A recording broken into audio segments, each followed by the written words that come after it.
not challenge Dr. Beauty. He is the president of the American League. I think he's very short-sighted in them because this doesn't send the message to the pitcher. This young man has had a past experience of throwing at Tino and at others, I understand.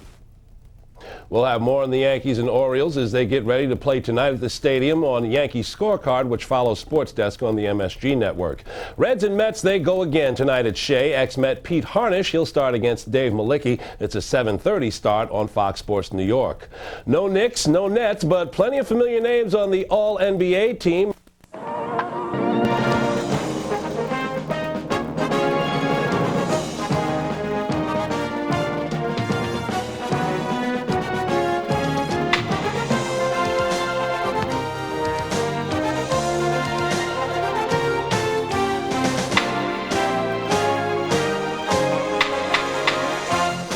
Coming up for a second straight game, big news gets generated in the Bronx. Oriole pitcher Armando Benitez hits Tino Martinez and a riot breaks out. Today, the aftermath. And another performance by one of baseball's stingiest pitchers, Hideki Irabu of the Yankees.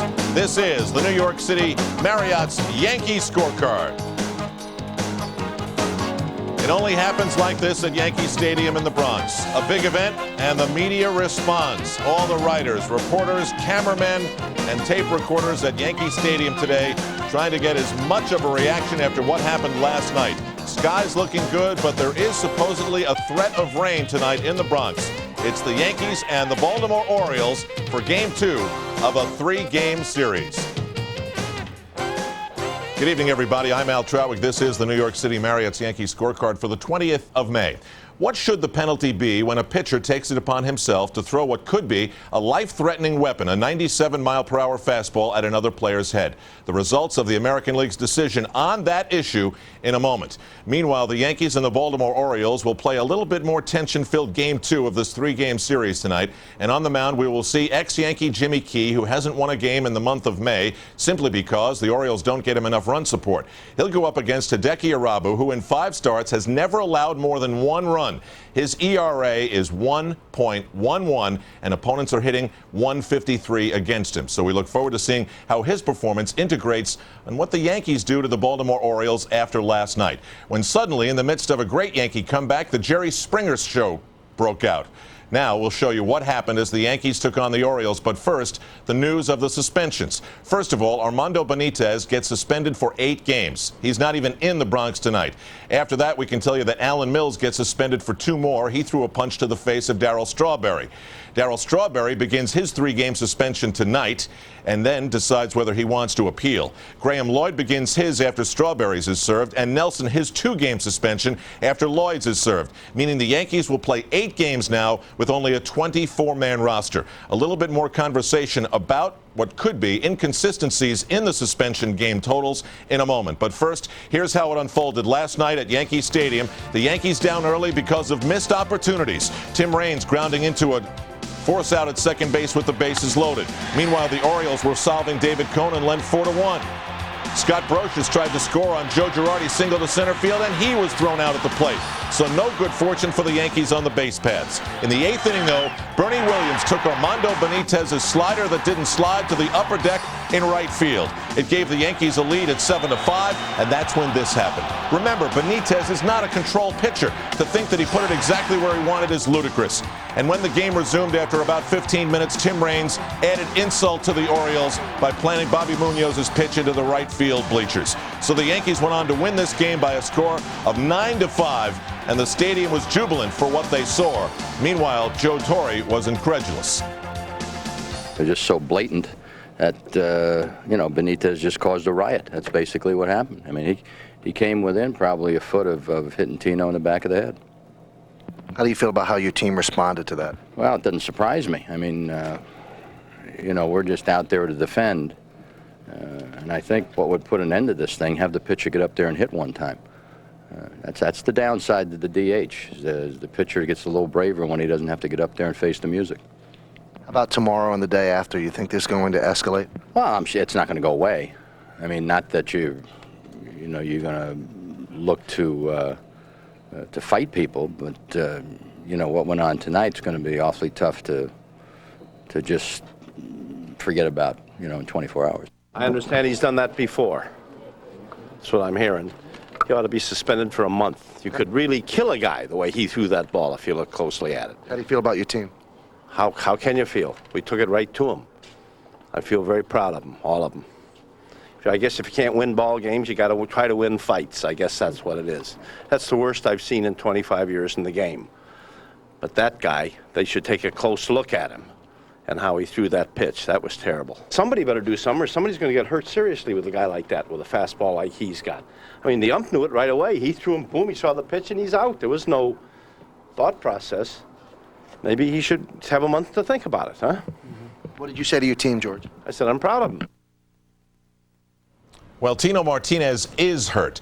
He arrived at Yankee Stadium today with a huge welt on his right shoulder blade and is unable to lift his arm without pain. So as a precautionary measure, the Yankees sent him off for x-rays. No word yet on what they revealed. Meanwhile, Luis Sojo will start at first base for the Yankees. Martinez will miss his first start of the season. Now, there is prior history. There was a reason for Tino Martinez to be extremely angry last night. In 1995, when with the Mariners, Armando Benitez was on the mound at Oriole Park and watched Edgar Martinez lift that late inning blast to the outfield seats. And then Martinez was hit. It's an exact replay. And last night, he did the exact same thing after Bernie Williams' home run. He was immediately ejected, and then Benitez defiantly watched Darryl Strawberry step out of the dugout. When he saw that, he said, hey, come on, come on, and the Yankees did. Everyone reacted, and then the Yankee bullpen pitchers came in from their center field perch. David Cohn came out of the locker room. Nelson shoved Lloyd right into a confrontation with Benitez. A lot of punches were thrown, but Benitez connected. Nelson and Lloyd missed their opportunities. Brosha steps away from Benitez, and Darryl Strawberry comes flying in, and the players dangerously hung out at the top of the dugout steps. 2 times, Martinez said to Paul O'Neill, and that's when Joe Torre rescued Darryl Strawberry. I mean, the guy throws 97 miles an hour, and if Tino didn't duck, it hit him in the head. And that's pretty dangerous. Have you ever been moved to fight like that, Graham? No comments. Has anything made you that mad in baseball? No, not before, never. I feel as though I'm pretty mild-mannered, and the situation out there wasn't like that at all. Well, he had did it before to him a couple of years ago. I think in the same situation, somebody hit a home run and Tino was up next and he hit it. So, but you know, I don't think of so much that as well as, you know, took his glove off and, you know, said, come on. I mean, you know, to me, when a guy hits someone and then takes his glove off and tells the whole team, you know, come on, then that's definitely not what you like to see in a baseball game. It was ugly. It was ugly. It's not good for the game. It's not good for the game at all, and we don't need this sort of thing. How frightening was it? Extremely. I haven't been that frightened in a long time. You know, I saw a couple of our players. I saw Darryl in a very bad way with about 4 or 5 guys of the other team on top of him. You know, it was scary. What sort of ramifications, Dave, do you anticipate here? I think it's a little early to say. I mean, I don't want to really speculate on what might happen, but it was a very ugly incident, and it's going to take some time to sort through it. And here's a look at what happened when it got really ugly. Ray Miller was there with his pitcher. That's when Graham Lloyd got involved. Jeff Nelson, too. Now he gets pulled away as Nelson gets withdrawn from the scene. And then Darryl Strawberry comes flying in with a blindside shot to Benitez. Right there. Then Strawberry would be surprised as he waited in the dugout by Alan Mills right there with a right to Darryl Strawberry's chin. Alan Mills sucker punched me. This is not over, said Darryl Strawberry. Paul O'Neill countered with, this is not over. Alan Mills said he's sorry Darryl Strawberry feels that way. B.J. Surhoff and Rafael Palmeiro said, we don't agree with what Armando Benitez did. It was wrong, but he's our teammate. We had to support him. Meanwhile, Benitez gets roughly 5 games for throwing the pitch because, as you can see from the other American League decisions, you get 3 if you throw a punch. But if you get 3 for throwing a punch, why does Alan Mills get 2 when he had the clearest shot landed to the jaw of Darryl Strawberry? As for Graham Lloyd and Jeff Nelson, they threw a lot, but not really much landed. So you really have some inconsistencies here compared to, say, the way the NBA handles it. I spoke to George Steinbrenner about that earlier. George, when I look at how the suspensions were figured out, I'm confused. One guy, Alan Mills, connects on a punch, he gets 2. Yep. Darryl gets 3. Yep. Benitez throws a punch, so his 3 plus 5 then. I'm figuring out that 5 games is what the American League decided is what you should get when you throw at someone the way they did. Yeah. It screams out to me that baseball's got to figure something out and get a policy. And we got to get a policy that dictates to the people handling out the punishments how they got to handle it. And we aren't doing it. I'm going to bring it up at the next executive committee meeting. If I can keep from getting suspended for something, I'm back on there, and I'm going to suggest to Seelig and Beeston that we put in some more definitive rules. The umpires, they did their job. They threw him right out. But that didn't send any message to him, and 8 days doesn't send any message to him. The beanball's got to be out of baseball. Brushback pitch, one thing. That was no brushback. The umpires saw that, threw him right out. We're not sending a message to guys. Somebody could be seriously maimed. I mean, we don't know the extent of the injury yet, but any such thing as that has no place in baseball. And I say, sit a man down 30 days, give him time to think about it. That's the first warning. And if he doesn't get the message, then out he goes. Some of your players are saying it's not over. Have you flat out told them that you don't want to see anything? Well, I told Irabu last night, he's pitching tonight. I hope he didn't try to be stupid and retaliate, because relations between the Orioles and the Yankees are so darn good. We've had great contests through the 25 years I've been in the game. These things will happen. It's unfortunate that one man has been in the middle of it with Tino twice. And that one man threw a home run pitch. That should have been embarrassment enough. He didn't have to do this to be further embarrassed. Well, that's the big story, obviously, tonight at Yankee Stadium in the Bronx. It's going to be Game 2. Will the Yankees retaliate tonight, in the future? We're not sure. But they've called out the military. Now it's just Fleet Week. And the Navy's here tonight. It's the Orioles and the Yankees, and we're going to focus on tonight's game by talking about the starting pitchers in a moment. MSG on the New York City Marriott's Yankees scorecard. A police presence. You never know. When the Orioles meet the Yankees, anything is possible. Last night, 31,000. Another big crowd expected tonight.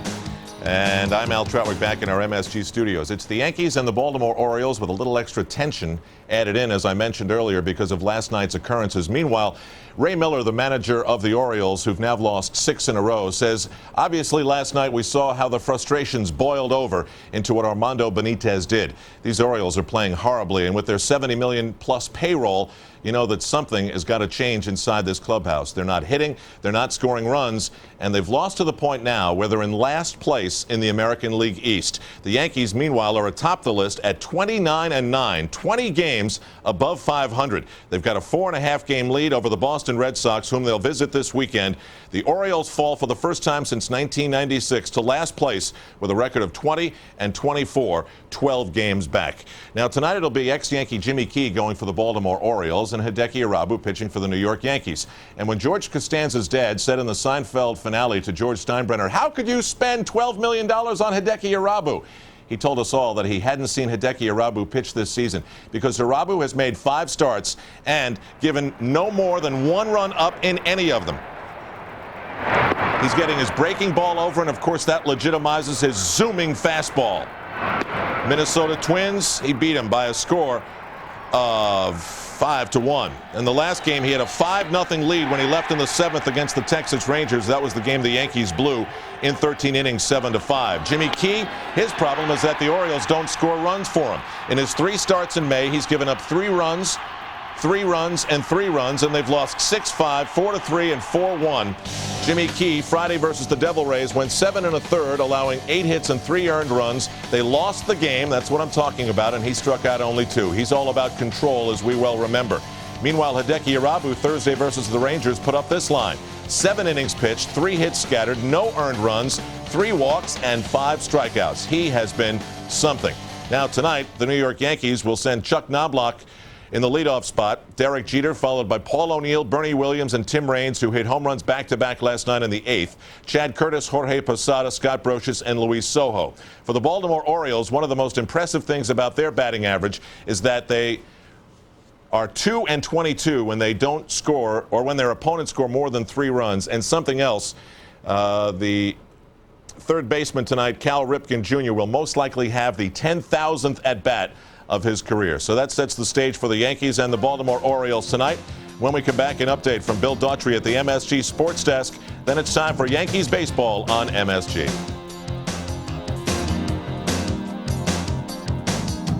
Benitez suspended 8 games. Alan Mills, Strawberry, Lloyd, Nelson, and others will sit out for several games. And best-selling author Tom Clancy has withdrawn his bid to buy the Vikings. Final news and notes, Ken Griffey Jr. in Coors Field, and Cape Town is being retired to stud after fracturing his left front leg in the Preakness. That's it for us. Next Sports Center at 11 Eastern on ESPN 2, and then after our doubleheader on ESPN. For Jason Jackson, I'm Larry Beal. And I'm Bob Stevens. Next.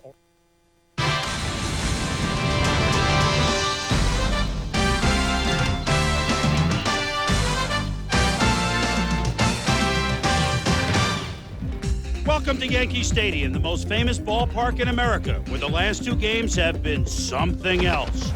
Sunday afternoon was perfect, thanks to David Wells. Against the Twins, he twirled the rarest of all games. A perfect game for only the 15th time in the history of baseball. Last night, down 5-1 to Baltimore, the Yankees exploded into the lead on Bernie Williams' 3-run homer in the 8th. Then, when Armando Benitez drilled Tino Martinez on the next pitch, the game exploded. Benitez challenged.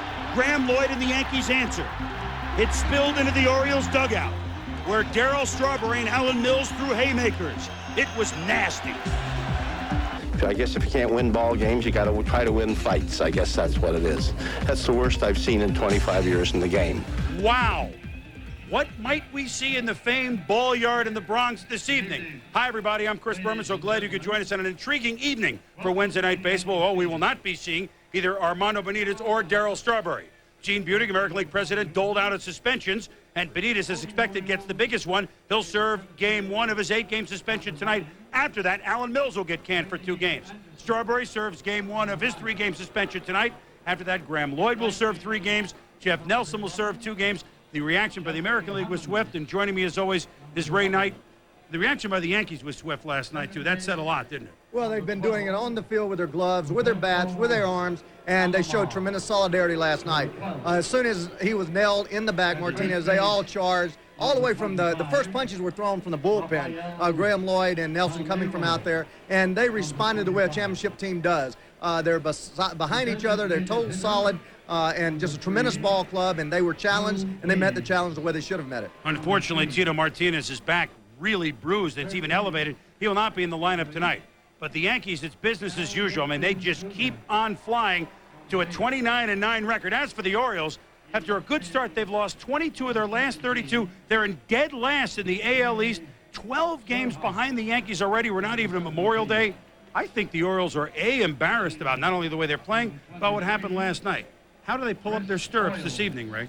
Well, Boomer, this is a great ball club as far as talent and as far as professional people. Mike Flanagan was a teammate of mine, pitching coach. He was totally embarrassed by the situation, as were Cal Ripken, Rafael Palmeiro, and the rest of the crew. This team knows how to play baseball, knows how to play it correctly. You had a young pitcher that got caught up in the situation, nailed somebody in the back when he shouldn't have. Their team was playing great. All of a sudden, everything breaks loose. The Yankees not only beat them on the field with their bats and gloves, they beat them off the field. They've got to go out and start playing the kind of baseball that they played in the past and forget about vengeance and trying to hit somebody with a baseball. Well, I don't think we're going to see any of that tonight, but dare we say it, Ray, Yanks and Orioles, round 2 coming up.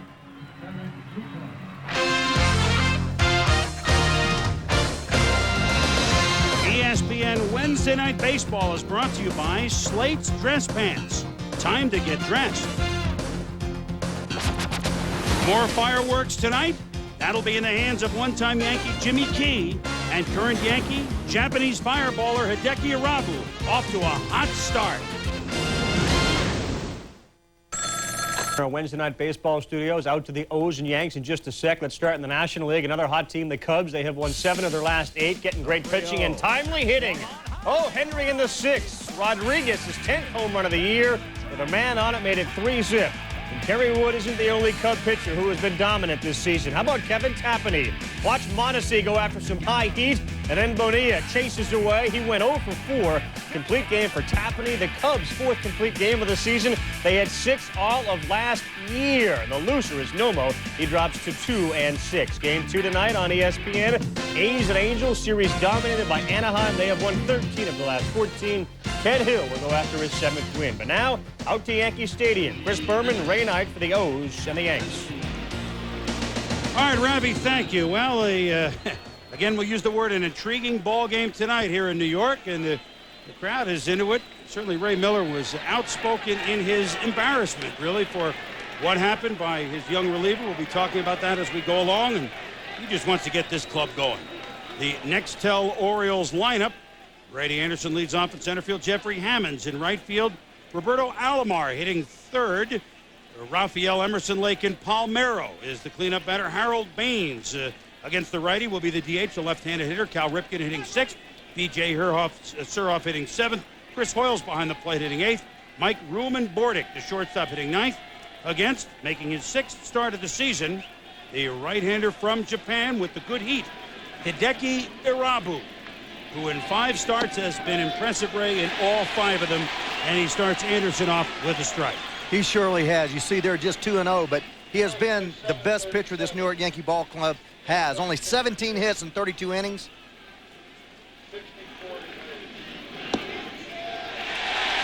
And he's throwing strikes. There's lots of reasons for why he came up last year and was disappointing, frankly, although he had the heater right away. But part of the problem was his control. You know how overpowering he's been thus far this year? He is not allowed consecutive base hits yet. So if anybody gets a hit, the next man is an out. Well, we're going to have plenty of time to talk between pitches because this is probably the slowest pitcher in all of baseball as far as getting the ball and delivering it. You see there Brady Anderson hitting 129. Most of that's been the last 5 or 6 ball games. But Irabu has a great fastball, 94-95, a big curveball, a straight changeup, and he's working on a split finger.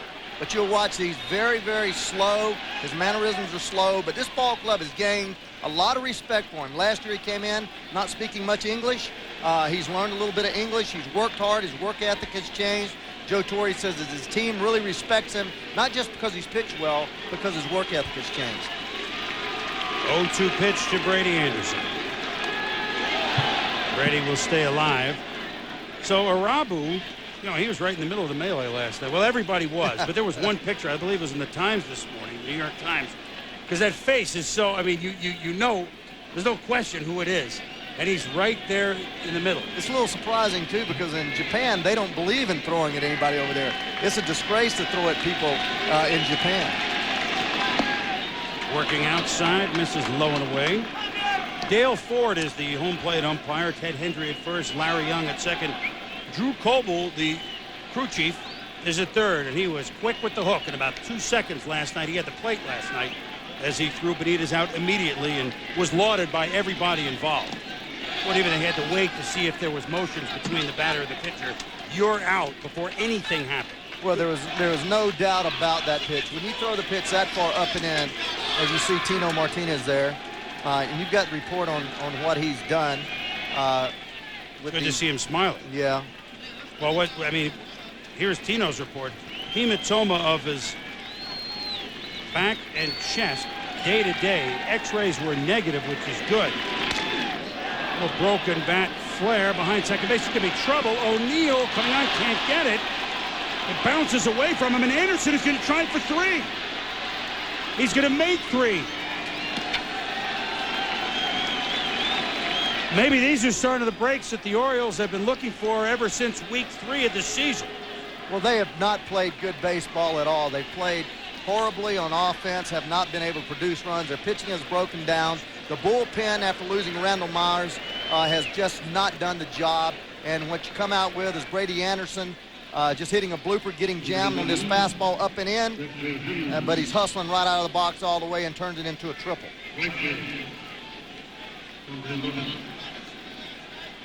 Look at him running hard there, just giving everything he's got, and that's exactly what he has to do, what this Oriole club has to do. There is a lot of ability on this ball club. There's no way that they should be 12 games behind this Yankee ball club and in last place in this division. That'll bring up Jeffrey Hammonds, and Irabu starts him with the strike. Let me just clean up Tino Martinez. The bruise that you look at Hammonds' number, the young, one of the few men that are not in their 30s or 40s on the Orioles.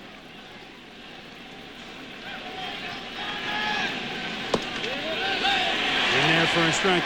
So Tino is not in the lineup tonight because the bruise on his back not only is about twice the size of a baseball, but it's elevated.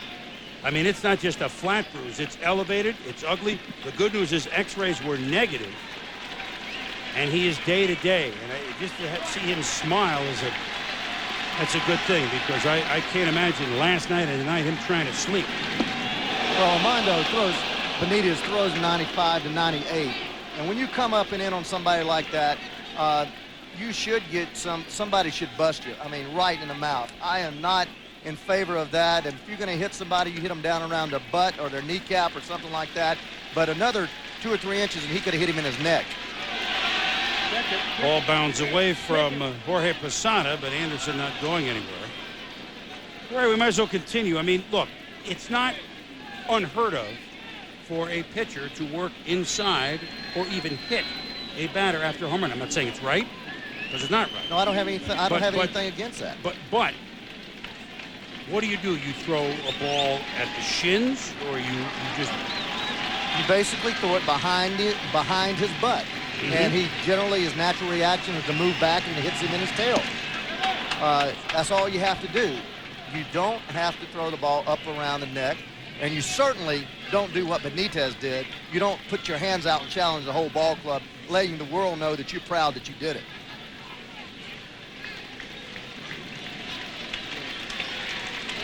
Payoff pitch to Jeffrey Hammers. And we will do it again.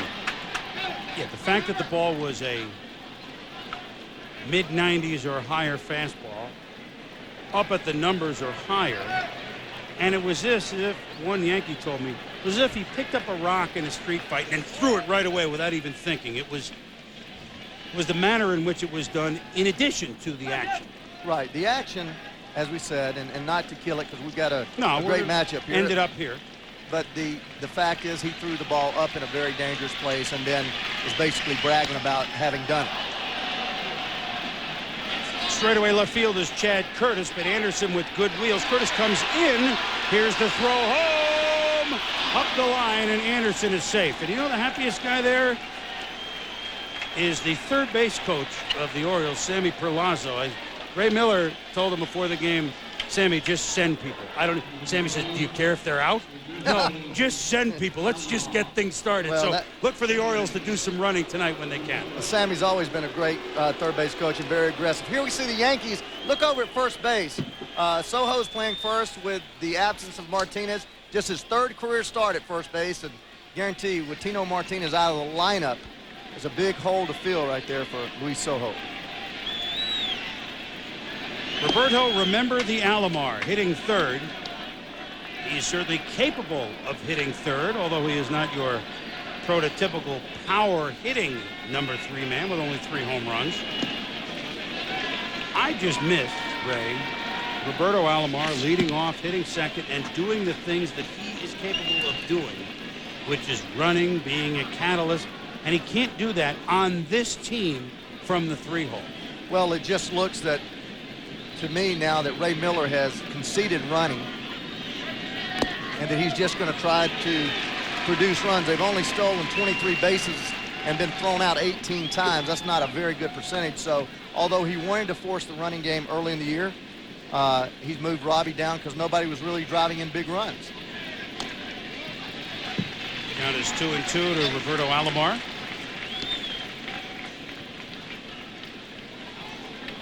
The home runs, they have no problem hitting home runs. They're about the same pace as they were at this time last year, when, remember, they won 98 ball games. Runs in the middle of the pack. Of course, stolen bases way off. But I'm not talking about just stealing bases. Robbie can be a catalyst by just being in a place in the lineup where he can go first to third on a blooper. I just think of the things he did for Toronto in particular. You're right, and this ball club. He's always been a 1 or 2 hole hitter. Ideal number 2 hole hitter, takes a lot of pitches, puts the bat on the ball, hits the ball all over the ballpark. But when you have a tough time with people driving in runs, you tend to move the people down in the order that make contact. Robbie certainly makes contact. Now with Brady back, Ray Miller feels that he has somebody that can set the table and probably give Jeffrey Hammonds more of a chance to play. So Alomar at first with 1 out, and that'll bring up Rafael, Emerson, Lake, and Palmeiro. Rafi with 7 home runs, 30 ribbies. 264 batting average is certainly below what he's capable of. Lifetime 294 hitter.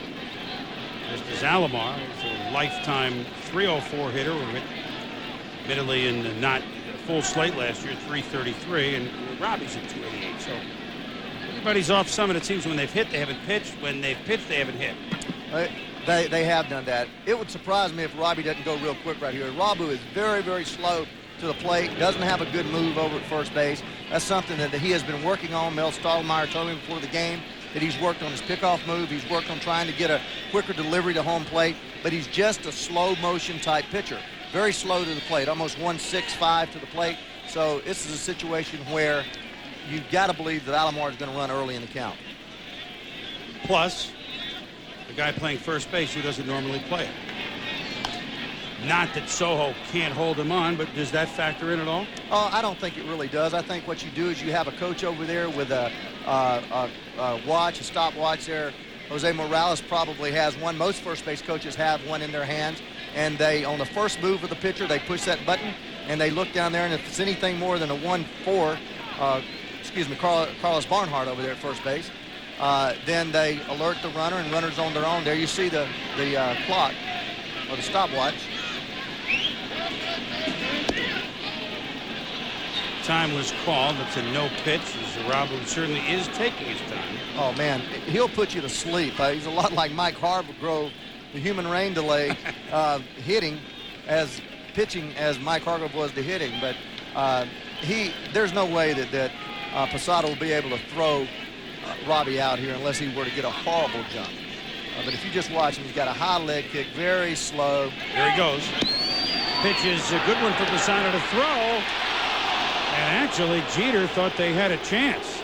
I tell you what, this young catcher, Jorge Posada, has an outstanding throwing arm. We've heard a lot about him. Last time we were here, he hit a home run, swung the bat really well. That's the first time I've seen him throw. That's an outstanding jump. He goes on the first move, looking, but this throw was a rocket just up the line a little bit. And, I'm telling you, that was very close. But that shows you why you never steal bases on catchers. That's an outstanding throw.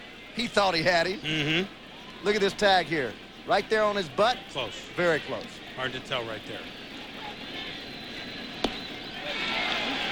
But at least Baltimore showing the aggressiveness that you stated. Ray Miller telling Palazzo to run, and I'm sure he told Robbie Alomar and Hammonds to be aggressive, go when you can. This guy has a slow move to the plate, and let's do something. That's surprising. Only 5 attempts for Robbie Alomar. That's what I mean. I just miss it as a fan.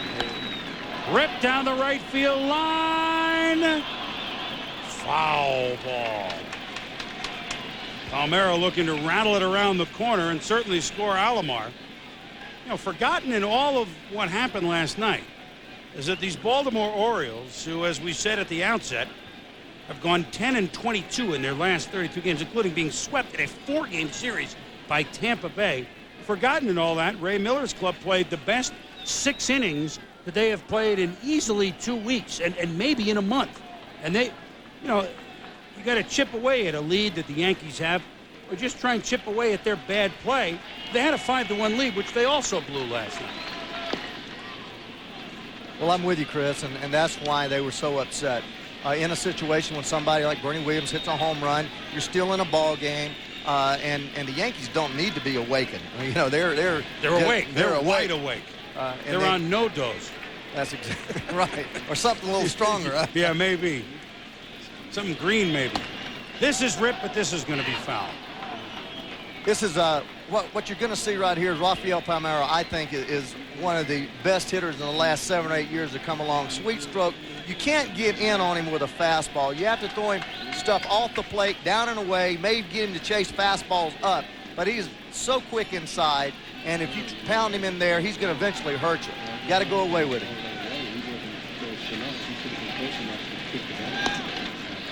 It's a left center field. Chad Curtis coming in, makes the catch. Alomar back to second, 2 out. Irabu must have heard me, or Jorge Posada, because he went away with the fastball. And Rafi tends to just kind of leave the ball out there and not stroke that ball aggressively. And you'll see later on this game as it develops, if you pitch him inside, as he gripped those other two balls down that line, he can really hurt you. Speaking about Irabu, the biggest change to him, as you mentioned earlier, Chris, is he's got better command in the strike zone. Last year, he was unbelievable. Gave up 69 hits in just 53 innings with a 7 earned run average, and they just hammered him all over the ballpark because when he threw strikes, it was right down the middle. Now he's throwing the ball to spots and changing speeds on his fastball even, and has become outstanding.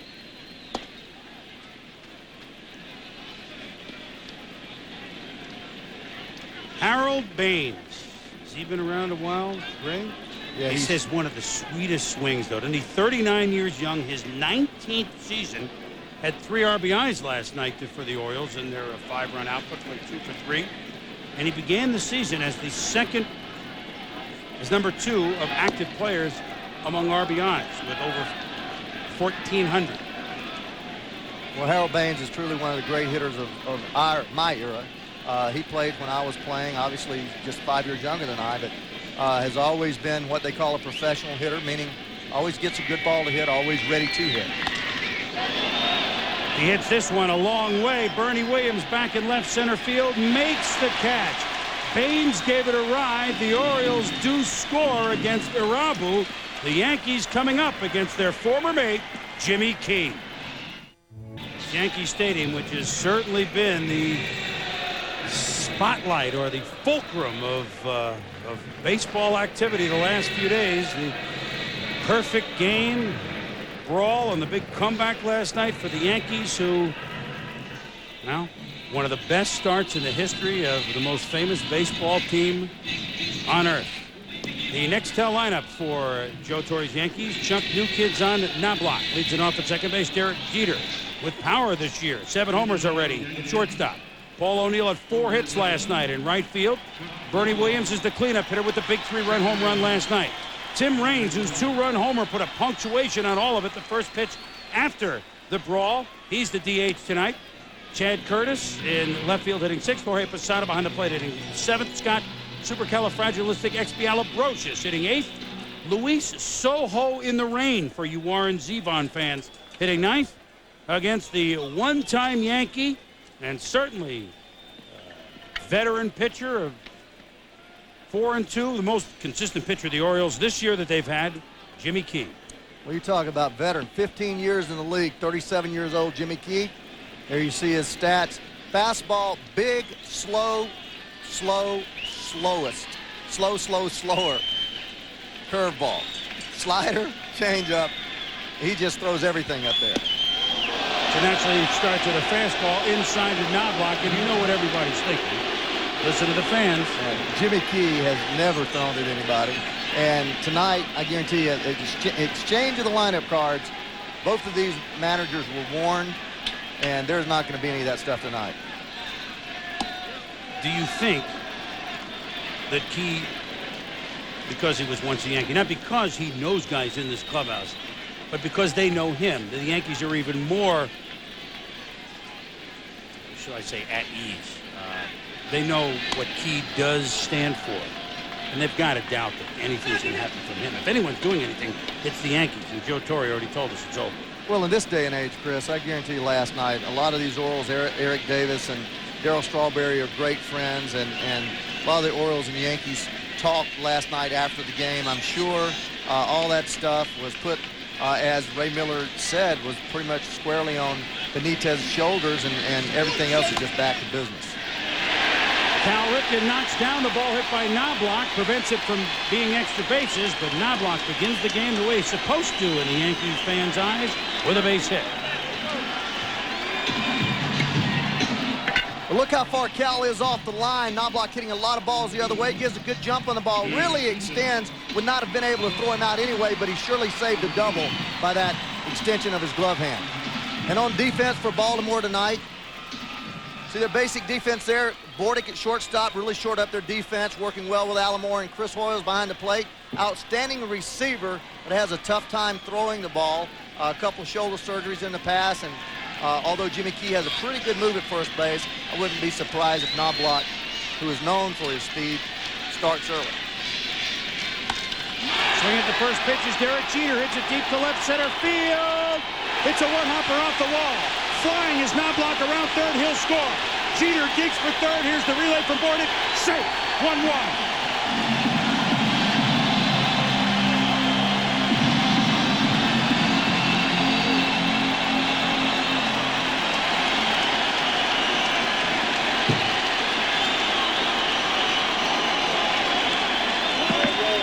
Well, we told you about the power of Derek Jeter. And he's sick and tired of saying, hey, A-Rod is hitting home runs. Garcia Perez is hitting home runs. I can get big-time extra base hits. Well, he surely can. Here, a little slider down, and he gets most of this ball, drives it out there about 400 feet. No chance for Anderson to get the ball, but watch Chuck Knobloch running hard all the way here. First ball, he just starts, takes off, seeing if the ball's caught, and boom, takes no chance now to stop him from scoring. But the thing that I liked watching Jeter from first to third, he was low flying. Told you he was flying. He was flat out flying, and it just shows you what happens with a team that's used to playing the game hard all the time. Orioles come out and score a run, and Yankees come right back and negate that score. Here is Paul O'Neill, 4 for 5 last night with a pair of RBIs, and we should say with that hit, he swung at the first pitch. We didn't get to say everything. We said he's hitting with more power. We said he's comfortable in 2-hole. He now has a 15-game hitting streak, Derek Jeter. Yeah, I find myself a lot of times talking about Alex Rodriguez and Garcia Parra being the best two young shortstops in the game, and somehow I don't say Derek Jeter, but... Ripped down the line, but foul. That is certainly... Oh, he's right. They're all right there. You know what's fun? These guys have a chance to be great for 10 to 12 years. Yeah, it's been a long time, or maybe never, has there been 3 young shortstops that come in the game basically together, under 25 years old, that possess the speed, the arm, the defensive skills, and the ability to swing the bat with power, as those 3 aforementioned guys.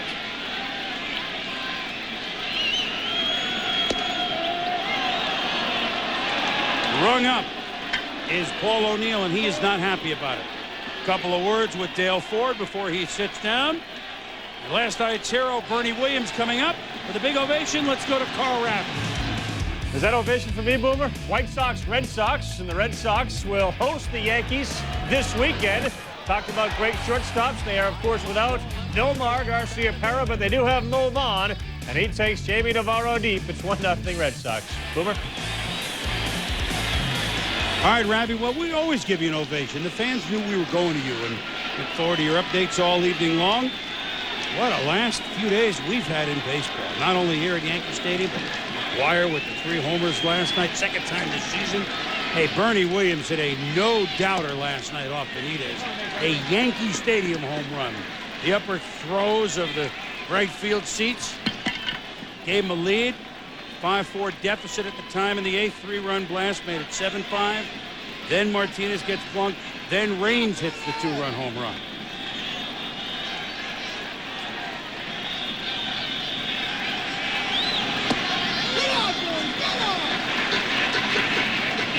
Get 2-0, so Bernie may get a pitch that he really wants to jump on, right? Well, he may, but Jimmy Q's really smart, and although it's early in the game, Jimmy knows that all he has to do is make one pitch to the next hitter, Tim Raines, to get a double play. So he's going to pitch Bernie real tough and not give up an easy run here. Foul backing out of play. 2-1. I've seen pitchers like Jimmy Key. You talk about John Tudor and Tom Browning, Jimmy Key, that don't have great stuff, that don't overpower you, but just are so smart, pitch to spots, use the situation to their advantage. Here, you have a hitter with a runner on third base, infield back. All he has to do is make contact. You want to drive that run in, so you have a tendency to chase a little bit. Jimmy Key is a master at getting you to chase his pitch.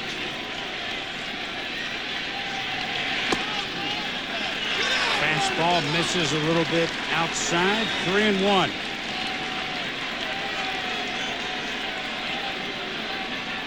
Timmy Raines just keeps on trucking. Every year, well, he doesn't fit in, say the media, some of the fans. Oh, he fits in all right. Oh, he certainly does. Home run he hit last night, which followed Bernie as Bernie gets the base of most. Well, here it is. You talk about a 10-minute brawl, and then against your main rivals sticking it to him.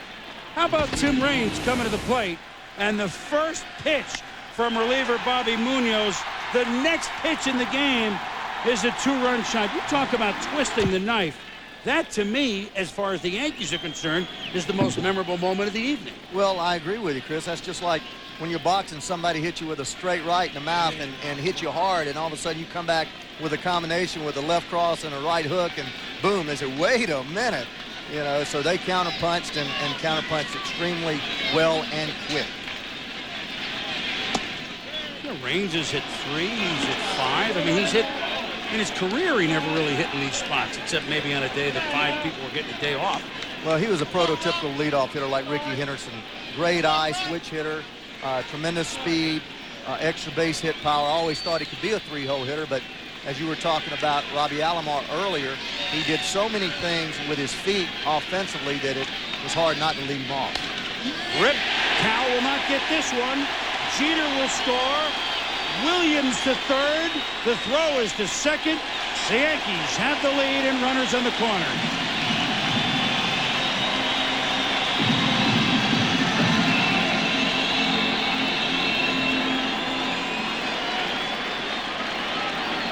Number 28, Well, Jimmy Key kind of pitched around Williams and to get to Raines, but it backfires, gets a fastball up, Raines just inside the bag. Again, Ripken no chance, the ball just barely fair. But watch again how Bernie Williams on a ball to left field, how these Yankees are just hustling hard all the time. No play at third, ball goes to second to keep the double play in order. But I'm amazed watching this club play, how Knobloch and Jeter and all of them bust their tails. Chad Curtis gets clipped by Jimmy Key, who's not very pleased with that pitch. And the Boo Birds are out. Time is called.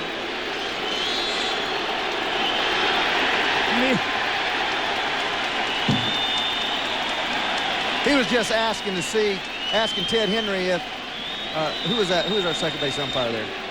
Larry Young. Larry Young, if the ball actually hit his foot. And that's what he was asking. Young said, yes, it absolutely did. There you see it clearly hitting and caroling off. There you see, watch his back foot. Right there off the instep of his right foot.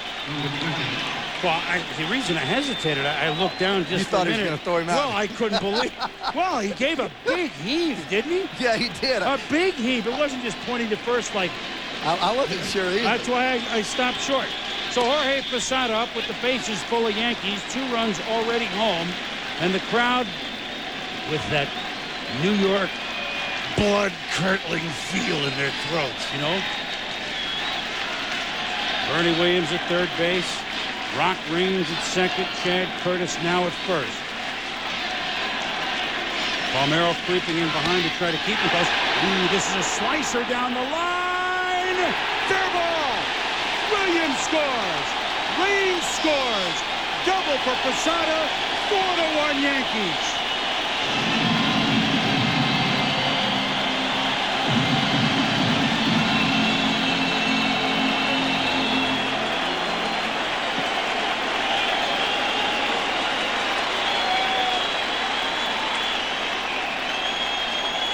Well, Jimmy Key just up with everything, and then when he makes a good pitch down and away, these Yankees are so hot, they're just hitting the ball all over the ballpark. Down the left field line twice, now down the right field line, extra base hits everywhere, just merry-go-round around the bases. My goodness. Well, Raines had the counterpunch last night with the home run. He's involved in the counterpunch tonight, and you take care of things with your bats and with your gloves. And the Yankees are doing that. Pitching coach Mike Flanagan out to the mound to talk to Jimmy Key just to try and settle him down, or maybe even say, hey, that was a good pitch, keep going with it. Well, he's made some good pitches, but good hitters when they're hot, and teams when they're going well seem to hit any and everything, and that's what we're seeing tonight with the Yankees, what we saw the last time, and every time that I've tuned in, that's what I've seen with the Yankees. They're just a club that have supreme confidence in themselves. So the number 8 hitter here in the first inning, Scott Brocious, will look at a fastball that hits the outside corner for a strike. 7 batters, 6 base runners, And Key is far from being out of the woods. With 2 runners in scoring position, a little blooper will make it a 6-1 game here in the first. Roche is hitting at .316, hitting way above what the Yankees were hoping for when they acquired him in the Kenny Rogers trade. By the way, our plaudits to Kenny Rogers. They're doing a good job out in Oakland. He's really found himself out there. But Roches has fielded. They knew he was a good fielder. He's fielded expertly. And you can see the infield is in, just trying to choke this off at 4 runs. Well, you surely have to be. They're halfway, actually. And that's the situation where, with a runner at third base, he's going on contact within infield halfway. You'll see Curtis, as soon as the ball's ground ball contact, he'll be running, as will the runner on second base, unless the ball is hit directly at the third baseman. But this is Ray Miller trying to cut down the lead run, knowing that with 1 out, the runner on third is going to be on the move. Swinging through that one is Brocious, and Key with a big strikeout. 2 down, still the runners at second and third for the number 9 hitter, Luis Sojo, playing first base. So Wardick and company now move back at regular depth. Sojo not a speed merchant, so they'll have some time to make a play to first. Sojo is looking for his first hit of the season, but remember, he started hurt. He can be a valuable player, especially if it's sustained injury to a Knobloch or a Jeter. He's a professional. I'd call him more than a utility player. When he's in the groove, he swings a pretty good bat, Ray. He does swing a good bat, and Sojo's been a starter, has played very well. This just shows you the depth of this ball club when you have a guy like Sojo not able to crack the lineup and not even close to being able to crack the lineup. Kind of a weird number to Ripken across the diamond to Palmeiro, but in the last 3 innings against the Baltimore Orioles, the Yankees have scored 12 runs, 4-1 New York. Prime Star. Devil Rays and Blue Jays and Jose Canseco facing Wilson Alvarez and Eddie Jackson. Jose Canseco staying healthy and hitting the ball all over the map. Talk about great young shortstops. Alex Gonzalez with a 3-run home run. It's 5-0, Chris. All right, Robbie, thank you. It's 4-1 here. Boy, Canseco's hit some of his biggest shots as an Oakland A in that building in Toronto. So coming up later, the Oakland A's at the Anaheim Angels with Carpy and Joe Morgan. So you want to stay tuned for our double dip here. Athletics can hit the ball. I mean, they're not going to win any pennant, probably. They can hit the ball. On the Angels, well, there aren't many teams in the American League that are over 500. They're one of them. Look at the way the league has turned out thus far, Ray. A's and Angels later on. The American League is set up right now as the Orioles begin with Cal Ripken. He of the 2,523 now consecutive games. Ripken, Surhoff, and Hoyles. Cal really not in any hitting groove at the moment. Matter of fact, if you look back over Cal's last 162 games, so you put this season along with the majority of last season, 12 homers, 68 ribbies, 260 batting average. I'm not trying to prove any point. Just saying that he's been in a little bit of a rut for a while that carries back to the second half of last season.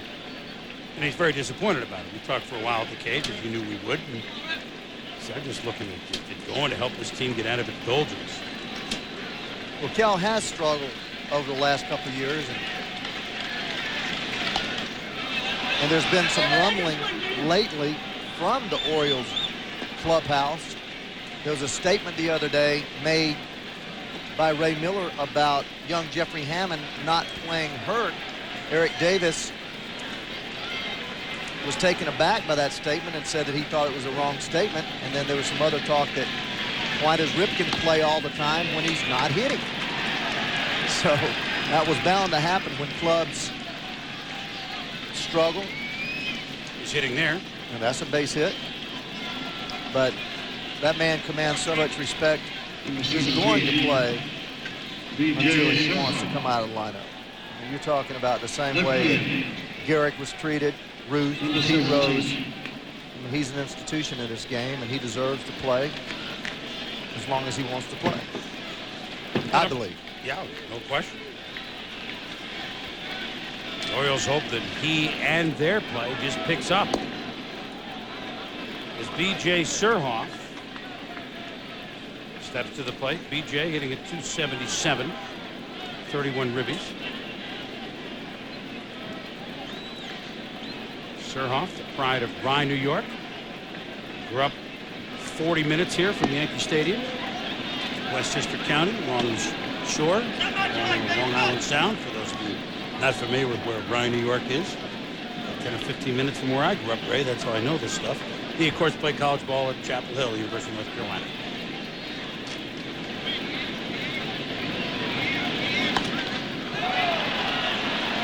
Will there be room? Yeah, plenty of room for Chad Curtis. Looked like he would slice a little bit closer to the line when I left the back, but Surhoff is gone. Ripken back to first, and there is one out. Well, as we told you in the first inning, and we'll tell you again, Irabu has not allowed consecutive hits all year, and this is his 6th start. That's, I don't know how you get much better than that. Opponents going into the game were hitting 159 off him, right? Well, he's been almost unbelievable, and you saw Joe Torre in that bite there talk about how he moves around in the strike zone with his fastball. He can throw the fastball 95 miles an hour and then come back and throw 187. He has the ability to take off and add to his fastball. His fastball is pretty much true blue, 4-seamer, straight over the top. His curveball is just kind of erratic, but he's done most of this damage with his fastball just in and out, changing speeds on it. Mel Stottlemyre told me he's working on a split finger. He's told him to grip his curveball a little tighter with his pointing finger.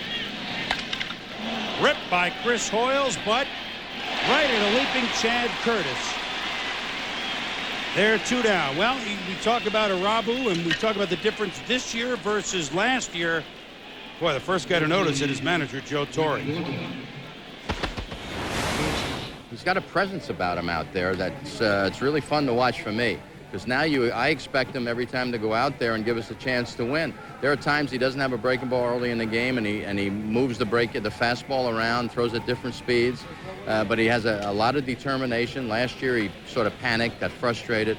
He's a completely different pitcher this year, as the results have shown, and he begins with an off-speed pitch for a strike to the number 9 hitter of the Orioles, the shortstop Mike Bordick.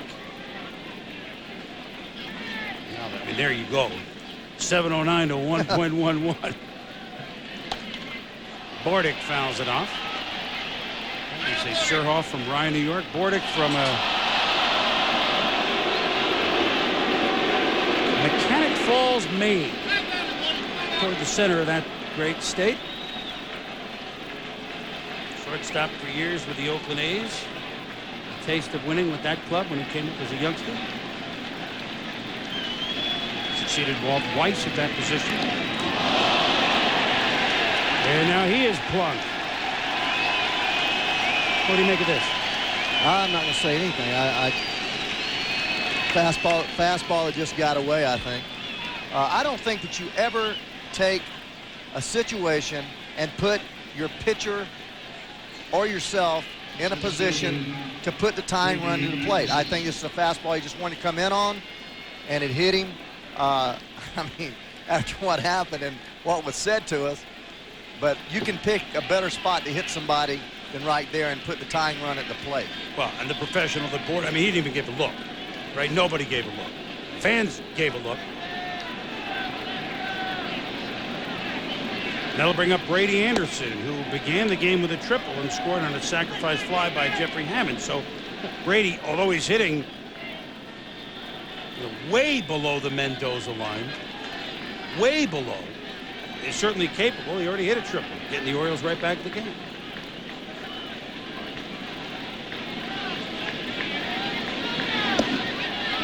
And I think of the 6 outings thus far this year, but you saw the breakdown of balls and strikes. Although Irabu has only given up the 1 run this far, he's probably least in command this start at the outset than he's been in his other 5 outings. Well, there's no question. He's been all over the place with the fastball. In, up, out. But again, after this pitch, I'll give you a little manager's insight, or ex-manager's insight. What happens so often, Chris, in ball games when you have a player hit? the pitching staff wants to protect that player immediately. They want to go right back out there and drill somebody immediately. And what happens in this game, managers and pitching coaches have heart attacks when that happens. You want to do it, but you want to do it later on when it has no effect on the ball game. Getting hit in that situation has an effect on this ball game. Pitchers have long memories. Managers have long memories. Sky to right field. Paul O'Neill waves everybody off. And Irabu wriggles free, leaves a pair on. And the Yankees will come up here in the bottom of the second inning with a 4-1 lead. Brady upset on a 3-0 pitch. 45 games into the season, but for sure, many people think there's a chance we see the Yankees take on this team in October. Michael Tucker's gone yard for the 9th time this season. 3-1 Braves. Chris? All right, Robbie, thank you. Tuckertown. He's had a big, powerful year. We saw the Braves last week. We're seeing the Yankees this week. Wow, have we seen two hotter teams? Well, I got to agree with Ravi. I've not seen two better teams in the game, and if things go according to ability, those teams will lock up come October, if everybody stays healthy. So the Yankees batted around in the first inning, so Knobloch gets the lead off for the second time of the game, and it's only inning number 2. Knobloch, Jeter, and O'Neill. Chuck singled and scored on Jeter's triple to start the Yankees' 4-run first inning off Jimmy Key. Going back to the last inning just for a minute, I'm a little surprised, aren't you? Yeah. As an announcer or an ex-announcer, right. I am surprised. Well, look here, 3-0 count, you know, and Brady Anderson hitting 138 swings at a pitch. There's nothing wrong with taking a pitch, and that's just a sign of a team that's struggling, trying to do something and just going really out of the realm of what makes sense to me. I don't think you swing at 3-0 pitches when you're struggling the way they are, and certainly you can go to 3-1 and have Hammond come up there. Breaking ball inside low, 3-2 to Knobloch.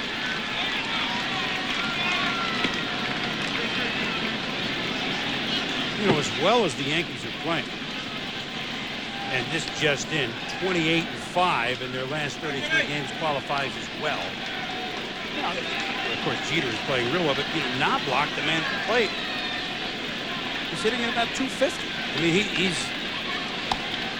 we haven't seen out of him what we're going to this year is a fly to center field that Brady Anderson will make the play on, and there's one out. Well, no, you haven't, Chris. I mean, a lot of times teams dominate when each one of the players, the majority of the players, have career-type years. There's really nobody on this ball club except for maybe Irabu who's doing more than they were expected to do. And maybe Grotius, too. Those would be the two guys. Right? Grotius offensively, he's certainly doing a great job defensively, but those two are the only two guys that are really having what you would say career years thus far this early in the season. Everybody else is either right about what they normally do and certainly not above it. Derek Jeter tripled and scored in the first. 15-game hitting streak now.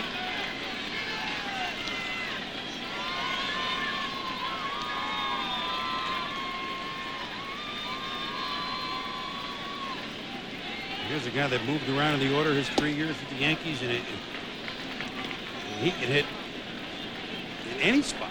Yeah, he can hit 1, 2, 3, probably 5.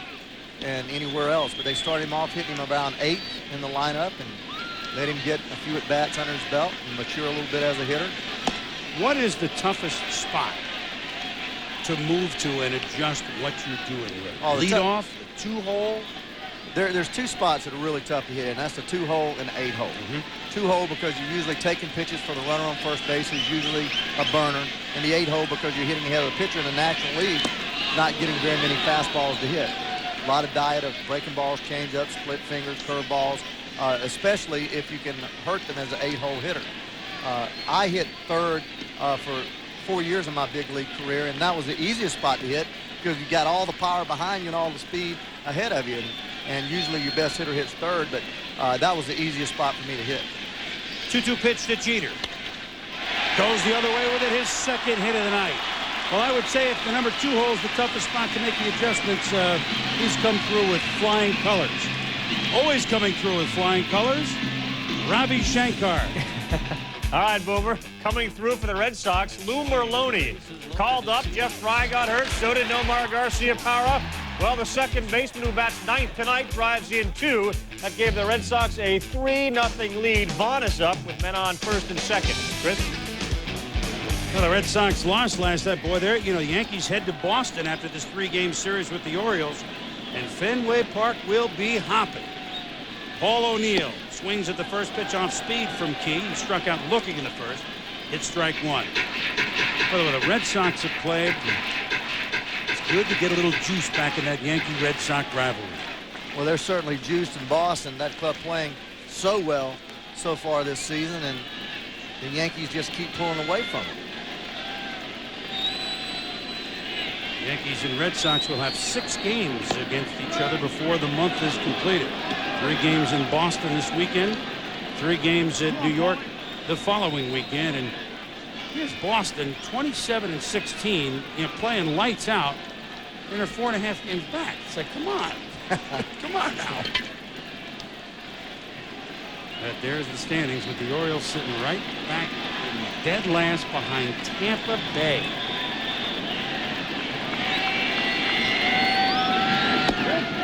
Outside corner, and O'Neill for the second time is out looking. Paul obviously not seeing Jimmy Key very well. Both those pitches on the outside part of the plate. Outside edge. Watch this pitch right here. Paul O'Neill, last time, Hoyle sets up outside again, sets up outside, threads the needle right there. I mean, that ball is right there. Now, I can see a man taking it one time, but once the umpire has established that strike zone out there, you better be able to foul that pitch off and spoil it and get to another pitch. Bernie Williams walked and scored in the first inning. 2 out, Jeter at first, 4-1 Yankees. Key will keep an eye on Jeter, who certainly can go. But just a bat to the Yankees Red Sox. I mean, that's such a great rivalry. That those of us that grew up in Connecticut, right in the middle of it, by the way, you can't live a day without having to pick a side. And it's just, I know the players change a lot more than they used to, but that's a good one to have meaningful all season long. The Red Sox, even when the Yankees come and one of the 2 teams is out of it, it's still spirited. The Red Sox have gotten up to such poor starts the last couple of years. This will be fun. Well, the great thing about the wild card is you get a team like Boston who may not win their division, but still could be in the wild card. But they want to win the division because then you get home field advantage. You don't have to travel somewhere else. I will say this, and then we'll put an end to it. For those not familiar with the Yankees-Red Sox rivalry, and certainly Don Zimmer knows a little bit about it, the fans are about a 4th to a 3rd in Boston, the other team. They're about a 3rd to a 4th Yankee fans when the Yankees come to Fenway. And down here, there's about a 4th of Yankee Stadium are Red Sox fans. Because because you can drive to the other park. Right. And certainly when college is still in and most of the schools are out, if the Yankees go up to Boston in April or in September when colleges are in, there are a lot of New York area kids up in Boston, all the schools up there. Right. And they'll get the seats early. And then down here, people come driving from Connecticut because there's 50-odd thousand seats here. They can get a ticket here easier than Fenway. So it's a real festive and sometimes dangerous in the stands. We hope it doesn't ever escalate into that. Bernie Williams swings and misses. Key strikes out the last 2 batters. We've played 2 here in New York. 4-1 Yankees. Tough times for Ray Miller and the Orioles. They trail the Yankees here 4-1 at the top of the 3rd. And last night, Ray was not very proud of his young pitcher, Armando Benitez. He talked about it. I certainly don't condone what happened, and I want everyone to know that one player doesn't represent the entire Baltimore Orioles. The intent of what happened lies with him, but it does. The fact of someone being hurt after someone does something good, it certainly doesn't represent the Baltimore Orioles or me or the staff or anybody in the front office, ownership, any of that. And I issued a full apology to Tino Martinez. That shouldn't happen in baseball, and hopefully he's not hurt. The fact that Armando accepted his suspension effective tonight kind of tells the story. Ray, pretty, I would say, outspoken for a manager. Scott Brocious was right there for the shot by Jeffrey Hammonds for the first out. Well, I really applaud Ray Miller. And I've always had tremendous respect for him. When he was in the National League there as pitching coach with Jimmy Leland and at Pittsburgh, and certainly here with Davey Johnson. But it takes a lot to admit wrong. It takes a lot to belittle actually a player on your own ball club and stand up that strongly. And he did that, and I gained more respect for him because of it. Irabu behind Alomar, 2-0. As you look at Cal, you know, the Orioles, in talking with him before the game, they felt embarrassed. Chopper is foul. They felt, I won't say who used the word, but like losers. They said, we felt like losers. Here we were getting beat by a team, and that's the only way we know how to retaliate. As you see, if you tune in late, the suspensions have been doled out. Benitez serving game 1 of an 8-game suspension tonight. When that's done, Alan Mills will serve 2. Darryl Strawberry is not in uniform tonight, serving game 1 of his 3-game suspension. By the way, you can't, and then Lloyd will serve his, then Nelson. You can't call up a player for the minors. So each team with 24 players, not 25 players. So when you watch the game tonight, there's one less man. They don't call up somebody to replace Benitez in the bullpen. But the word loser was used in the Oriole dugout, and that stuck in their craw worse than anything else as Irabu misses 3-2 to Alomar, and you know, they were impressed with what the Yankees did. They understood exactly what they did, and they were impressed with the way Reynolds hit the home run. I mean, they weren't thrilled about it. Well, all these guys have been in the game long enough to know what you're supposed to do, and they respect professionalism. They respect it when another pitcher pitches inside. There's just this game that they've always said the pitcher owns the outside part of the plate, you own the inside part. If you start hitting a pitcher too well, then they'll bust you inside. But as we talked about earlier, there's a right time to do it, there's a right place to do it, and there's a right spot to throw at somebody. And you just don't do it out of frustration just because you have a baseball and you can hurt somebody. I got hit in the face back in 1972, and I was scared for a year at the plate. It's a scary thought, and it should not be allowed. There goes Alomar with a huge jump on a hit and run, but he will have to dash back because Palmeiro flies out to Paul O'Neill.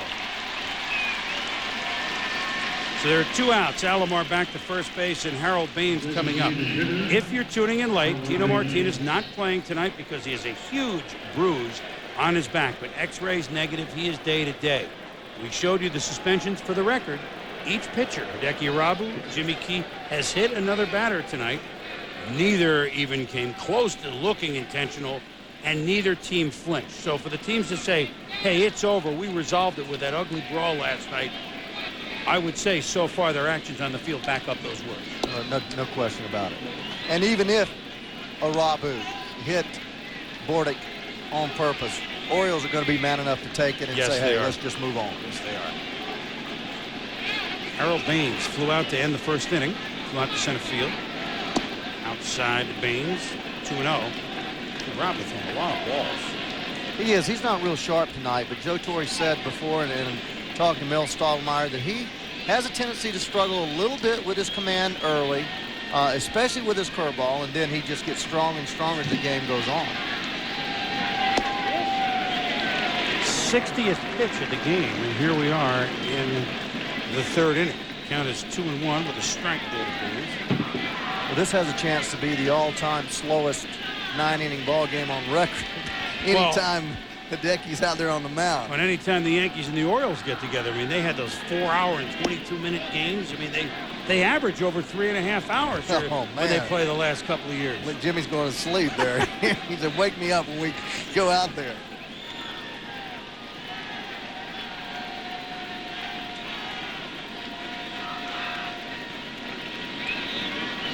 Alomar, the runner at first base. He's walked both times tonight.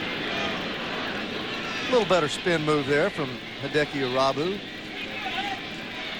But again, you said hit and run with Palmeiro. I doubt seriously if they hit and run with Palmeiro, although it appeared that. I think it was probably a straight steal, and Palmeiro saw a pitch that he wanted to hit. There's another walk. So Baines is aboard, Alomar to second base, and we are down to 4, Ray, in the race for the Stanley Cup. Eastern Conference Finals with Dominic Hasek, the Dominator, and the Buffalo Sabres, fresh off their donut sweep of Les Canadiens, take on the Washington Capitals, Attaboats, and a hot goalie themselves. Hasek against Ole the goalie. Olaf Kolzig, Saturday, Game 1, 7:30 Eastern Time. Capitals with the home ice advantage. Games 1 and 2, Washington, Game 3 and 4 in Buffalo. Hit well to right, but O'Neill is there, and Cal Ripken gone, swinging at the first pitch. We head to the bottom of the third inning. 4-1 New York. Stadium. All right, it's seen some fame the last couple of nights. 4-1 the Yankees lead the Orioles here as we begin the bottom of the third inning. Tim Raines singled to drive in a run and scored in the first inning. Of course, again, a 2-run homer he hit last night after all the melee. That was just, well, that was a class baseball act by a class guy on a class very good ball club.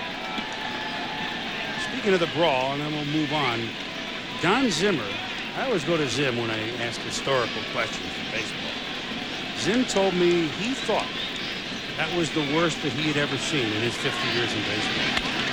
Ground ball to second base, Alomar easy over to Palmeiro, and there's one out. I know you could go through, and I said, Zim, you played on Dodgers against Giants.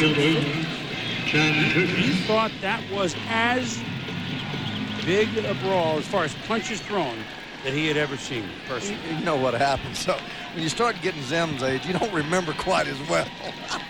I said, Sal Maglia? I mean, Dodgers, Giants? You kidding me? Yankees, Red Sox? 70s?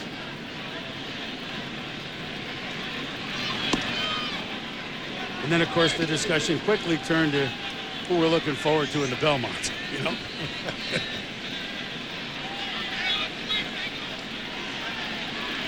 I mean, he was right there with Bill Lee and Greg Nettles. And that was a pretty good one. I don't know that Zim was around for the famed Munson Fisk brawl. That was a good one. Gene Michael was involved. That was the early 70s.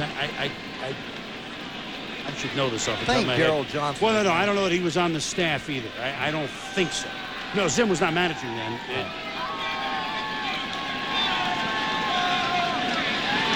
May have been before Gerald. I have to think about that. May have been the manager before Gerald Johnson. It was like 72, 73. I mean, that was early in those two guys' career. At any rate, 2-1 pitch to Chad Curtis. You had a couple that you remembered, right?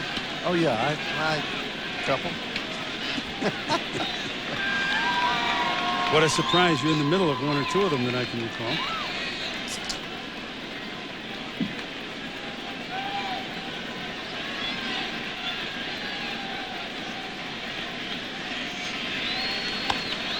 Off-speed pitch to center field. Brady Anderson over towards right. Makes the catch. 2 down. The mayor and the owner.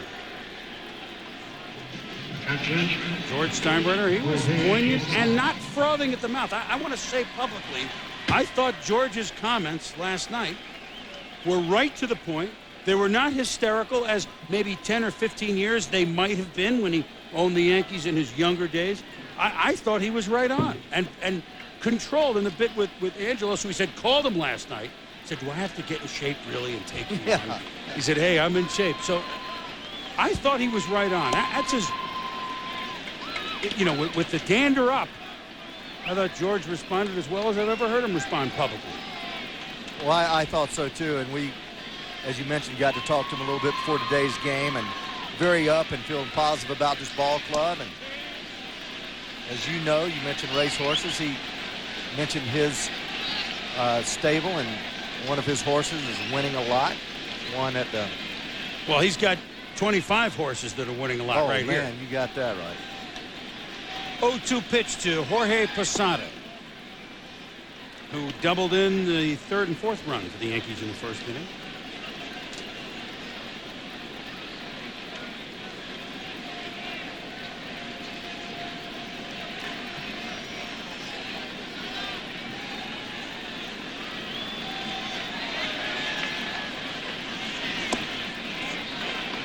Misses low. It's 2-2. Yeah, he was riled up, but he was jumping around when Raines hit that home run.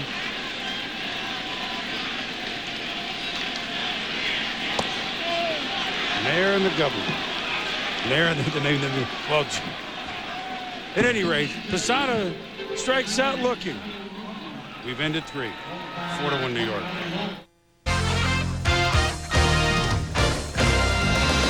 ESPN Wednesday Night Baseball is brought to you by Keystone Light, America's never bitter beer.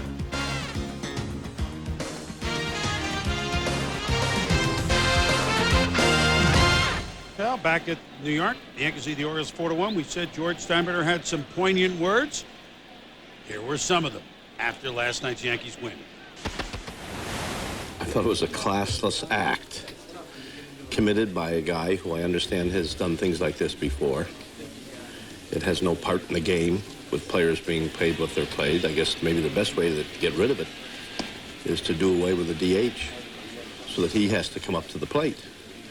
But when you have a fastball like he has and you have a hard ball in your hand, it's a lethal weapon. And he could have hurt my players seriously.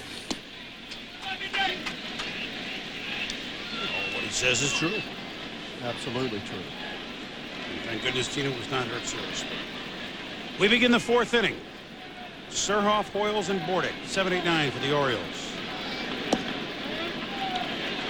An Oriole team that certainly is spinning out of control, going 10-22 in their last 32 games. And an Oriole team that began 10-2. People forget, Ray, they began 10-2. Yeah, bullpen was working.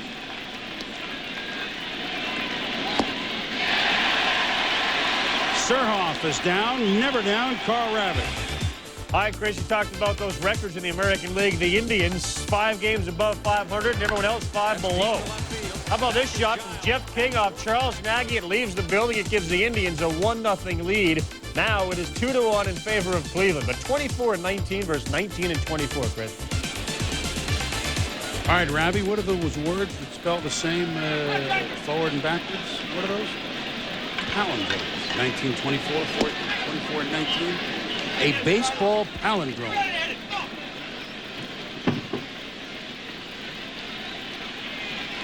Chris Bubbles, Hoyles, and troubles. And he's had troubles at the plate this year. Hitting now at 208 after his fly out to left field. Well, here you see Hideki here. This is a split finger, and watch how this ball goes down. It goes straight down. A lot of movement late. Been throwing majority of fastballs tonight. Goes to the split finger and punches out Surhoff. To right center field, Williams and O'Neill are there. Bernie, the center fielder, calls for it. 2 up, 2 down.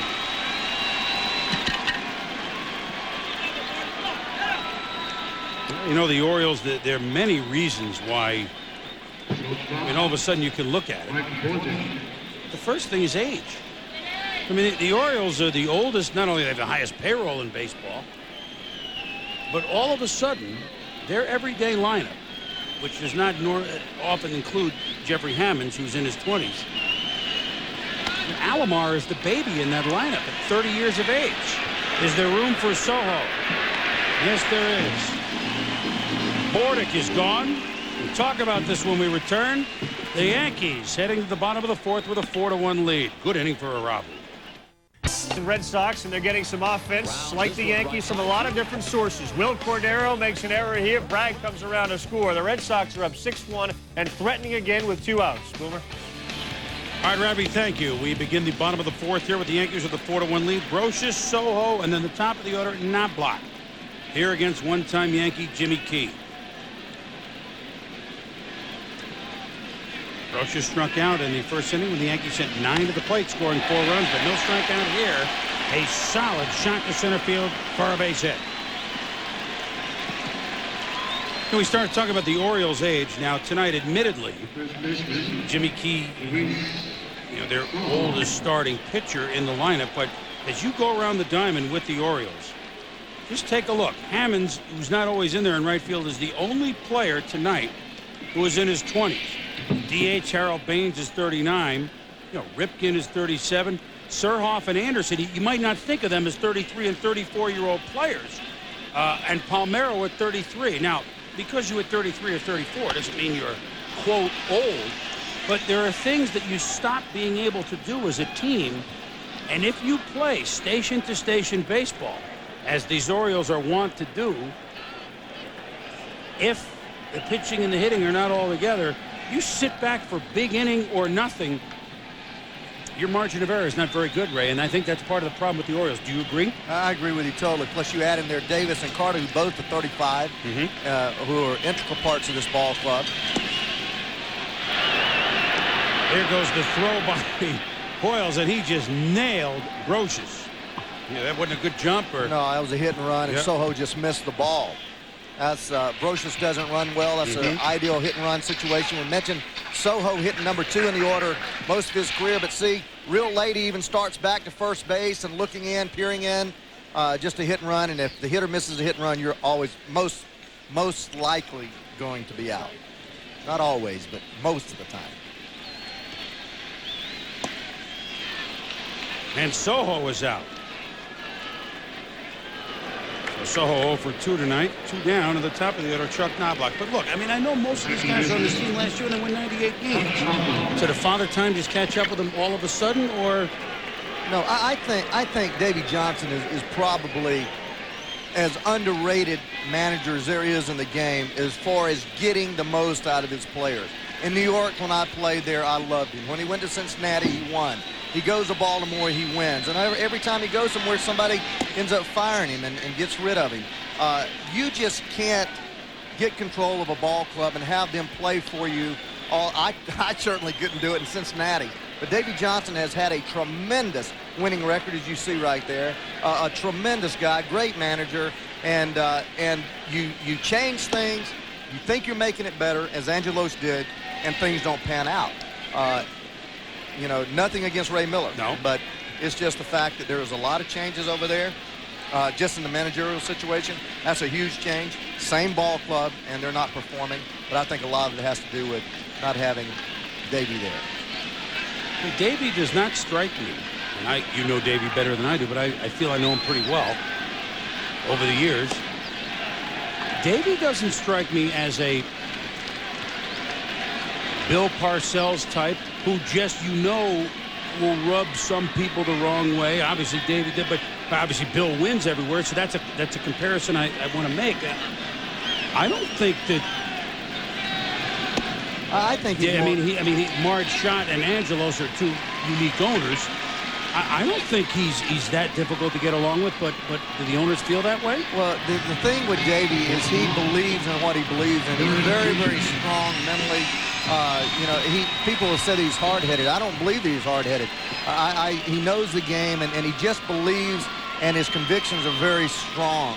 And you get these owners sometimes and GMs that want to control everything, and Davey's not that way. He's a man's man, and he's just so easy to play for as a player. He remembers how it was. He runs a clubhouse pretty loosely, but he allows you to be a man and go out on the field and play. Derek Jeter up, swings at the first pitch, and he's tripping the left center. Now we'll try and do it to right center field. Another one hopper off the wall. Knobloch being away and waved around third by Willie Randolph. He'll score. Jeter now with a double. He is singled, doubled, and tripled tonight. Could we see a cycle? Well, the way things have been going around here, it certainly wouldn't surprise me. Somebody said before the game, what are we going to do to top this? And I said, well, somebody's going to hit 4 home runs tonight. And certainly the cycle is something that you don't see all the time. And here, lo and behold, here we just need a home run. And again, right here, Jimmy Key right down the middle with this. And Jeter, very strong stand behind the ball, driving the ball like a power hitter, and hits that ball right up against that 385-foot sign there, and actually could have had a triple here, I believe, but chose to hold up at second base with 2 outs because you don't make the last out at third base. Paul O'Neill 0 for 8 lifetime against Jimmy Key, and certainly Jimmy has handled him tonight, striking him out twice looking. So he's just trying to break through against Key, his one-time teammate here in New York.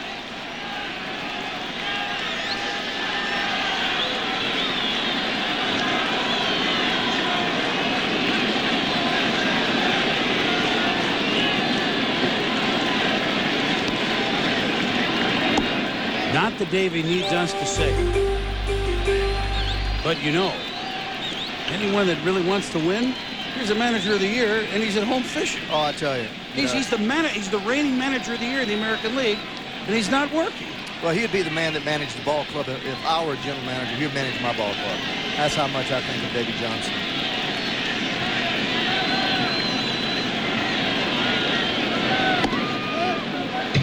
Outside to O'Neill, 2-1. Davey Johnson Nugget. In the 10 full seasons that he's had as a manager of the Major League Club, not one that he picked up midway or maybe got fired in the middle. His club's finished first or second all 10 seasons. What more can you do? You can't do anymore. You just can't. You played for him, coached under him. And again, there's no knock at Ray. Ripped. Past Palmero for a base hit. Here comes Jeter around third, being waved home by Randolph. There'll be no throw. And the Yankees have busted up into a 6-1 lead.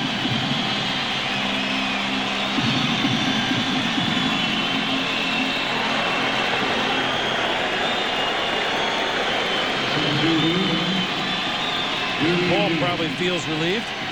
Well, I'm sure he does. And boy, do they have some firepower or what? Here you see, he got him away 2 times, and then he tries to come in. Uh-oh, wrong decision. Boom, base hit, bullet to right field. That's when pitchers try to get a little too smart. 6 runs on 8 hits now for the Yankees, and Derek Jeter is a homer away from the cycle. And that's exciting. That is. And the Yankees are excited. And then the crowd. Williams walked and scored in the first inning, struck out in the second. What was it? Mike Blowers had the cycle the other day. His first triple in like forever. The last Yankee to hit for a cycle was a couple of years ago, Tony Fernandez. Got an interesting little number here for you if we have time to bring this out. Bring it on out. Well, let me find it, because in all of my notes, you know me, I come somewhat disheveled to these games, right? Well, it's not like you're not doing anything. Well, thank you. I see you everywhere. Yeah, well, we had a big night, the 20,000 show. I saw you all dressed up. Tuxedo, and that was fun. It was a great night. It means fans like what we do, and we appreciate everyone saying, even the ballpark. We were in Washington yesterday. Hey, congratulations. I don't really know what it is to be 20,000 shows, but I know that there are people out there that have watched a lot of them, and we appreciate that. But count is 3-0. Do you hit him? Yeah, sure you do. And speaking of, well, this will segue perfectly into where I'm going. By the way, it's his birthday today. What? David Wells' birthday. He gave himself his own present 3 days ago. Happy birthday, Boomer, from one Boomer to another. Now, listen, let me use this. This is the best graphic we've used on Baseball Tonight in years. Perfect games. There have now been 15 in Major League history. 4 home run games. There have been 12. Unassisted triple plays. There have been 9. Cycles. 218.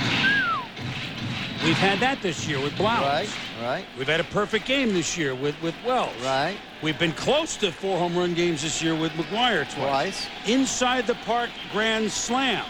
Only 206 in the history of baseball. Dan Wilson did it earlier this year. Sky to right field. Hammonds is there. O'Neill is stranded. And Derek Jeter. Single, double, triple. We've had perfect games. We've had brawls. Will we see a cycle at Yankee Stadium tonight? 6 runs, 8 hits, no errors for the Yankees. 1 run, 2 hits, no errors for the Orioles as we begin the 5th inning here in the ball yard in the Bronx. Chris Berman along with Ray Knight, and Jared Jeter is certainly has given us something to stay for no matter what the score is. Could there be a cycle 3 days after a perfect game in the same park? I mean, I don't even know what to put the odds on that. Only 15 perfect games ever, only 218 cycles ever, and well, just when we thought it was safe to move on to another subject, Irabu hits his second batter. You know, we spent 4 innings talking about it. I thought we could move on. Well, let's look. Well, he's been wild on 2 pitches. This is almost behind him, right at his kneecap. That's going to hurt you. That is really going to hurt. And that ball was way off the plate. But again, it's in the right spot, so I'm not going to say anything about it. Anything more about it. Just interesting. Yeah, I like the way you're not sure about this, are you? Well, I don't know. I'm not sure. That's a. Well, neither are the umpires if something would have been said.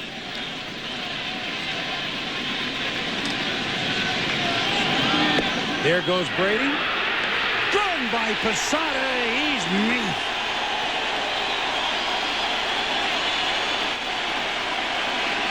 Jorge Posada has whipped off 2 throws tonight, one of which has been successful, one which almost was.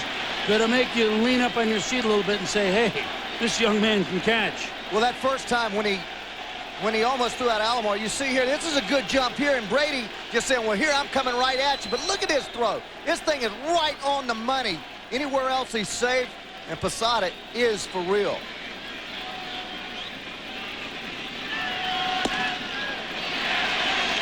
Strike on the inside corner to Jeffrey Hammonds, 1-1. Salmons had a sac fly in the first to drive in Anderson, who tripled for the lone Oriole run. Lined out to third baseman Brocious.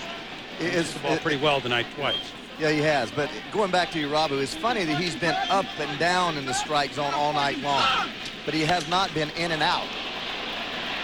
Back goes Bernie Williams to center field. Track makes the catch.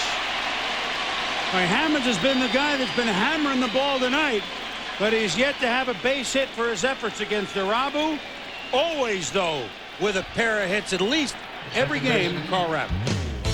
Well, Boomer, if Jeter could do this, he'd have the cycle. Alex Rodriguez, yard early on in the game against Darren Oliver.